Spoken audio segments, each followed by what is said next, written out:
আসসালামু আলাইকুম। শুরু করতেছি পরম করুণাময় আল্লাহ তাআলাকে স্মরণ করে। আমি আনসার ভাইদেরকে উদ্দেশ্য করে বলছি,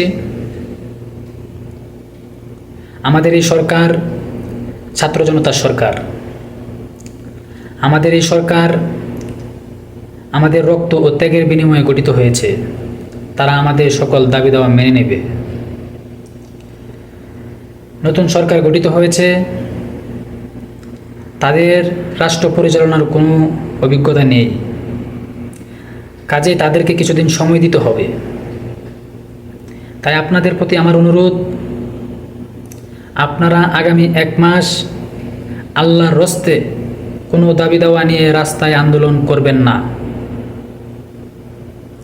যদি আপনারা আন্দোলন করেন, রাস্তায় ভাঙচুর করেন, দেশকে অস্থিতিশীল করেন, তাহলে আমরা ধরে নেব আপনারা এই সরকারকে বিপদে ফেলানোর জন্য ও দেশ সংস্করণের কাজে বিঘ্নতা ঘটানোর জন্য চেষ্টা করতেছেন। তাই আপনাদের প্রতি আমার আহ্বান, আপনারা ধৈর্য ধরুন। এই দেশে আনসার বাহিনীর অনেক অবদান রয়েছে। আনসার ভাইদের চাকরি জাতীয়করণ করা হোক, আমি তার পক্ষে।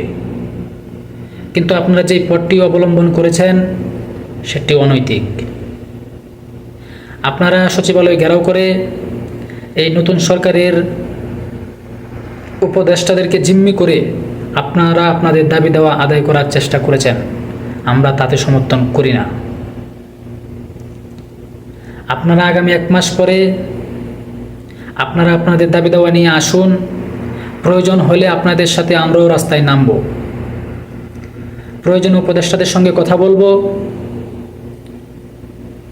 আপনাদের দাবি দেওয়া মেনে নেওয়া হবে ইনশাআল্লাহ।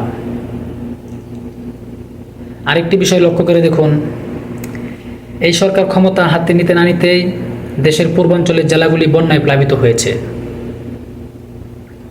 তাই জনসাধারণের প্রতি আমার বিনয়ের সহিত আমি অনুরোধ করছি, জনসাধারণকে আমি বিনয়ের সহিত অনুরোধ করছি, সকল কর্মকর্তা কর্মচারী, সরকারি বেসরকারি, স্বায়ত্তশাসিত সকল শ্রেণী পেশার মানুষ আমরা ঐক্যবদ্ধ হয়ে কাঁধে কাঁধ মিলিয়ে এই দুর্যোগ মোকাবেলা করব।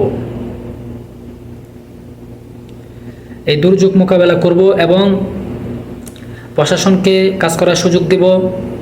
প্রশাসনের কাজে আমরা সহযোগিতা করব। দেশ সংস্করণের কাজে আমরা সকল শ্রেণী পেশার মানুষ সহযোগিতা করব। তাহলে আমরা এগিয়ে যেতে পারব। এখন আমাদের রাজপথে নেমে আন্দোলন করার কোনো সময় না, দাবি দাওয়া আদায় করার কোনো সময় না। এখন দেশ সংস্করণের সময়। এখন দেশের মধ্যে নৈরাজ্যকর ঘটনা ও ভাঙচুরের ঘটনা, এটা খুবই দুঃখজনক।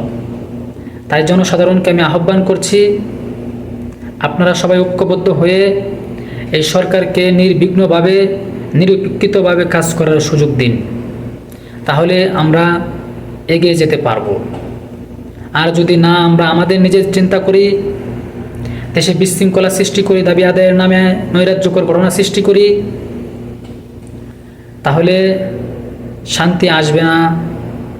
দেশে ভয়াবহ অবস্থা সৃষ্টি হবে, দেশে অস্থিতিশীল অবস্থা সৃষ্টি হবে, দেশের সরকারের কাজ করার বিঘ্নতা ঘটবে। তাই জনসাধারণের প্রতি আমার এটাই আহ্বান, আমরা একসঙ্গে ঐক্যবদ্ধ হয়ে দেশকে এগিয়ে নেওয়ার জন্য, দেশের ছাত্র সমাজকে এগিয়ে নেওয়ার জন্য, দেশের শান্তি শৃঙ্খলা বজায় রাখার জন্য সকলের প্রতি আমার আহ্বান। আসসালামু আলাইকুম।